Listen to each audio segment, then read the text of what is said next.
B-Siders. Welcome to another episode of Bravo for the B-Side. I'm Danny. I'm Jim. You've got to stop making those faces at me. You make too many faces. Not me. Yeah, but I don't get tripped up. That's not true. I think we both know it. Shh. So, this week, we are covering a film that it's a New Zealand film. Yes. But it has a lot of well-known actors in it. Yeah, from all different walks of the international spectrum. Yeah. But it was done on a limited budget, and it's really interesting. It's weird and different. But like a good kind of weird. Yeah. Because as we get into it, I mean, and we have a lot to talk about after about some of the weirdness. Mm-hmm. But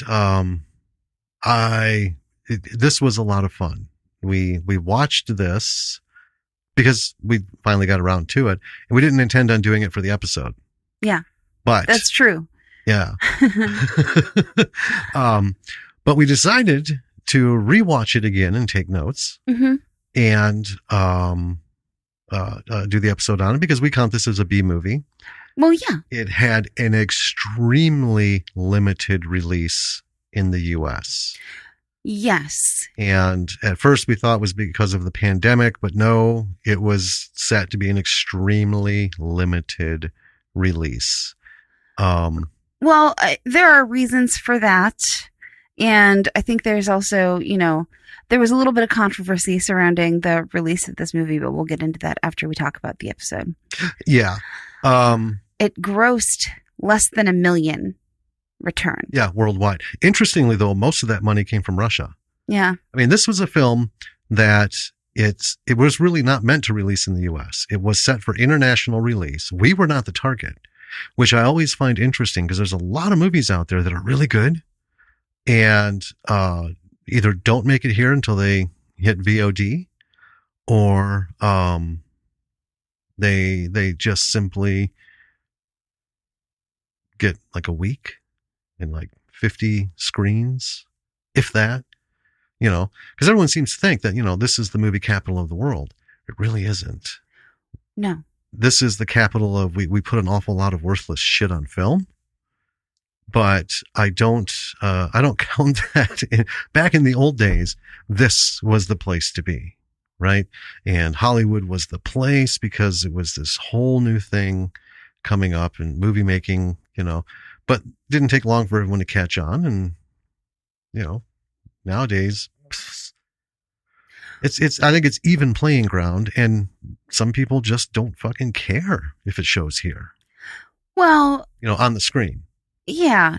And people still think that Hollywood is the center of filmmaking just because it was the first town basically built around this industry. But, as we've mentioned before, Atlanta, mm-hmm. massive film production. Well, when things resume, it will again have massive film production things going on.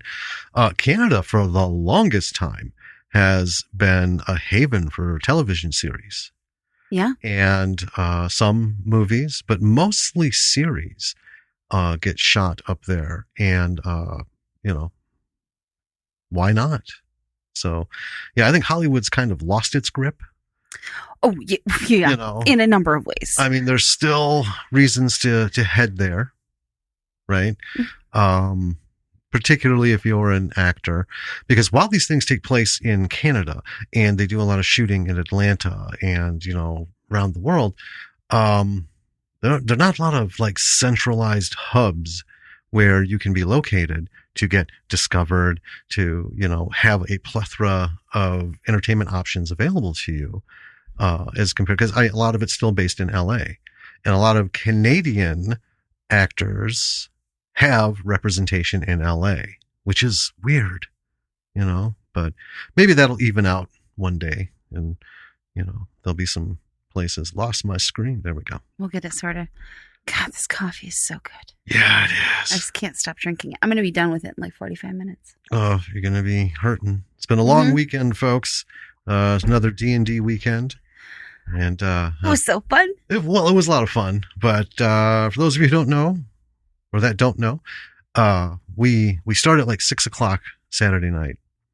And we play till between 2 and 4 in the morning. We play till Lily starts to fall asleep on the couch on us. Right. Yeah. You know, sometimes it's around 2. Week before last, It was like 4. it was almost 5. It was like 10 to 5. And she finally goes, I'm tired. You know, which was totally fair. Yeah. But I mean, she's a super trooper. Oh, yeah. You know, she, we're like, should we quit? No. I'm awake. What? Roll. She's funny. She is. All right. So, tell us the information about this movie. Oh, is that why we're here? It sure is. All right. So today we are talking about Guns Akimbo, 2019.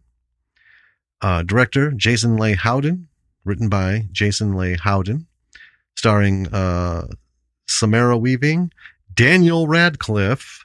Danny Rad. I have something to say about that before we get into it. Rhys Darby. It's rated R. We weren't able to get a budget, but it multiple places.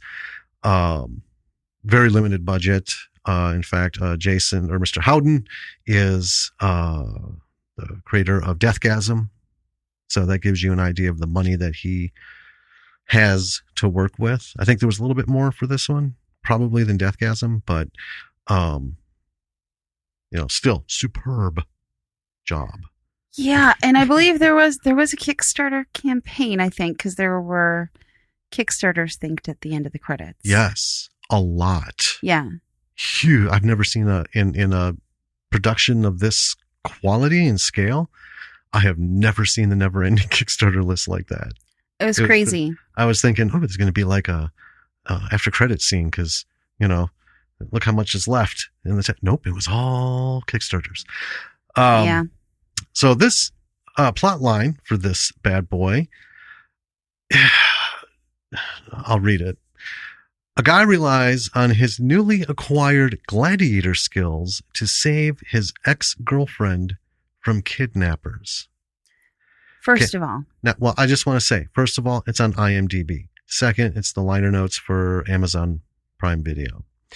Third, it's almost everywhere I've found where they list the plot or log line. It's wrong. Yeah, the first part of the sentence is wrong, the second part is, and the third part, and the fourth part, they're all wrong. Well, I mean, so here's what they got right. So there's a guy. Yep, there is a guy. Right. And his ex-girlfriend does get kidnapped at some point. Right. Much later. Yeah. Right. But he doesn't get newly acquired gladiator skills. No. Not at all. No. No. So this is grotesquely. So I would describe it before we get into this is if you haven't seen it, folks, it's a wonderful movie about a guy who he's a programmer for a company that makes game apps for phones, and he's an online troll. He's an introvert. He's kind of like a fuck up with a terrible, boring life, but he gets his man on trolling people on YouTube and whatever. He upsets a streaming death game group, and from that point they just fuck his life up. Yeah, sure. Hey. Well, I didn't get paid to rewrite a new log line, so I'm not going to give them something they can use. That's fair. But that's better than with that. There's no gladiator skills. Can I just say, as inaccurate as this logline is, I'm super mad that every time you get to do the the info bit about a movie. It's one sentence. That your log line is one sentence, and mine is always like a novella. Not every time. Yeah, but basically every time. Well, you can go in and edit the log line, so you can go find it yourself. I mean, I searched for the shortest ones I can find. Some of these movies, though, they have like 4 pages of, here's the plot, and they talk like the whole fucking movie. I've rewritten a few to make them super small. Well, smaller. This is travesty. See, I had to come up with something on the fly. Yeah, it was like 6 sentences long, too. So why don't you bring us into this movie so we can roll with some stuff? We're having a healthy debate. It's fine. Anyway, so we start this movie with a digital image of there's like this face. And it's talking about how people lean on the internet to escape from their lives. It's like a digitized face. He's got like a weird marking on his head. Right. And then we're watching a live stream. Yes. There's a narrator kind of talking us through this car chase, and we learn that it's Vadim versus Nix. So there's a woman in a hoodie in a car, and there's like 3 guys in a truck chasing after her. And people are cheering them on behind their streams, as they're watching. Yeah. We can see some of the viewers. And the guys in the truck are loud, and they've got big guns. And Nix she's smaller. Mm-hmm. She's in a sports car. Her face is obscured by her hood. And she just like, bam, bam, bam, takes them out. It's a little bit of badass stunt driving. Oh, yeah. Yeah. For sure. And the viewers love it. Apparently they're big Nix fans. 'Cause she wins.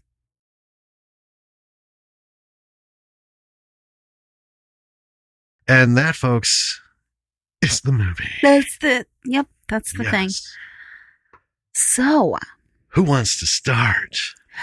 I just really quickly want to address the controversy around this movie, around the director. Yeah.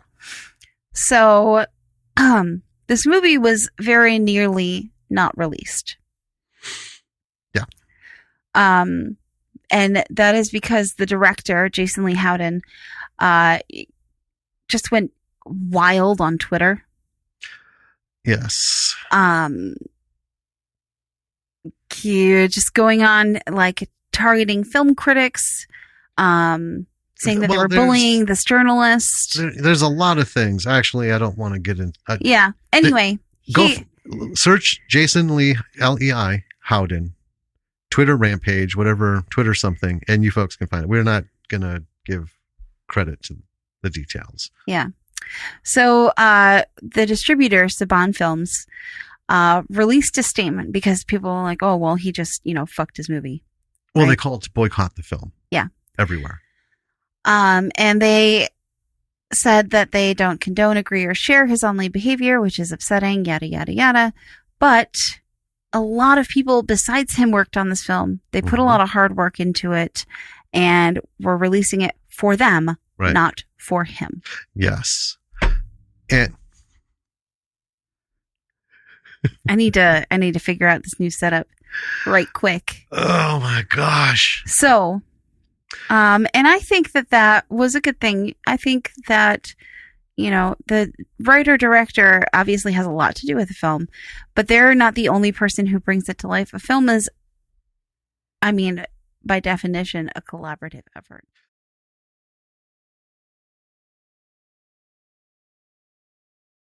The music in here, now we've talked about how music makes or breaks a movie. Yes. Right? So, Sleepless in Seattle, I'll bring that up again. Like the movie, but it's hard to watch because of the music choices. Just they don't fit. I'm also not a fan of, like I said, remixes and the techno mixes of a lot of stuff, but holy shit, they did the mark on this. And not just the songs that they picked, except for Super Freak, which was original because it's Rick James. Don't remix him, man. Just the composed music. It's techno house music. And it actually made me think of Tron Legacy. The reason that Tron, I don't know, people have mixed feelings about it, but Tron Legacy, I enjoyed it very much because I could get into it because they scored it. They had Daft Punk come in and score it with his, again, techno and house. And it worked. It brought the world. And it wasn't just like dance club purity through. He made it match the aesthetics of the film. It made it really immersive. And that's what Guns Akimbo did. The non songs. Well, it sets a tone. With this film, if the music hadn't been the way it was, and that's matching the performances and, you know, everything else about it, it would have been real dark. It would have been dark. The music lightened it considerably. Oh, the levity, I mean, if you watch this without any of the music and you're going to be like, holy fuck, this is real messed up, man. I thought about watching this in bed with just captions while you're falling asleep, just to see how it would feel. I know it wouldn't be close because I got energized hearing these songs and how they were used. Like, well, it's, you know, it is the tone for the movie. It's a fun, right? I mean, it's dark, but it's a fun dark. It is. I also think that we should talk about lighting. We do. This movie is like a masterclass in lighting. Holy shit. It's phenomenal. It's the aesthetic, everything that went into it. The lighting feeds so much into it. It is one of the most beautifully lit from beginning to end because there's a lot of indoor dark scenes where there's different color lights and stuff, and they blend it really well. And there's some outside stuff. And the color correction that they use, the color balancing, fit perfectly. Nothing went out of the way to make this weird. Like that one, I don't want to mention it by name because we haven't seen it, but that one movie I showed you that looks like it's supposed to be a video game. Oh yeah. But they like took a cartoon filter and put terrible it over the live action, and you know, I know you don't want to watch it. I don't. I'm going to because I'm weirdly fascinated, sort of like Dead Body by the Railroad Tracks fascinated. I'll watch it with you. Well, you don't have to. I'll watch I don't know if I want to hear it. Listen, I'll watch it with you. What's it going to cost me? We'll talk about that later. Okay. I do want to say that the lighting for this movie, it made me think while I was watching it. It reminded me of if you've ever been to a theatrical performance, like a, you know, not Broadway necessarily, but you know, a full scale, not the, you know, like Broome Street Theater, a like full scale theatrical, right? Yeah. A proper, you know, proper play. And one of the things that, I mean, if you go to a really good one that they do in those is the lighting, right? They've got a full-on panel of lights above the stage. Yes. And there is someone whose job it is, right, to figure out the lighting. And it's super dynamic. And it, you know, the lighting in this movie made me think of play style lighting, where it was extremely dynamic. It was very like in tempo and time with everything. It was very visually engaging and interesting.